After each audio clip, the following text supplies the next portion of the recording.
সাহাবীর জন্য গায়েবানা জানাজা পড়বেন না? বিশ্বনবী বললেন অবশ্যই পড়ব। সাহাবীদের মধ্যে ঘোষণা দিলেন, ও সাহাবারা, তোমাদের ভাই মুআবিয়া ইবনে মুআবিয়া আল মুজানি কিছুক্ষণ আগে মদিনাতে ইন্তেকাল করেছে। তোমাদের ভাইদের জন্য সবাই বাইরে বের হয়ে আসো, এই মুহূর্তে আমরা গায়েবানা জানাজা পড়ব। বিশ্বনবী প্রথম কাতারে দাঁড়ালেন, হাজার হাজার সাহাবারা লাইন ধরে দাঁড়ালো। সাইয়েদনা জিব্রাইল 1,40,000 ফেরেশতা নিয়ে সাহাবাদের পেছনে দুইটা লাইনে দাঁড়িয়ে গেলেন। নামাজ শেষ, বিশ্বনবী তো অবাক, ঘটনা কি? বিশ্বনবী জিজ্ঞেস করলেন, জিব্রাইল, কোন সাহাবীর গায়েবানা জানা যায়? তোমরা আকাশ থেকে এত ফেরেশতার বহর নিয়ে নামো নাই?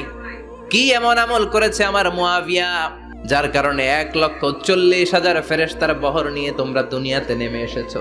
সাইয়েদনা জিব্রাইল বললেন, নবী, তেমন কোনো বড় আমল নয়, ছোট্ট একটা আমল। আপনার এই প্রিয় সাহাবী হাঁটতে বসতে চলতে ফিরিতে সব সময় পড়তো কুল হুয়াল্লাহ।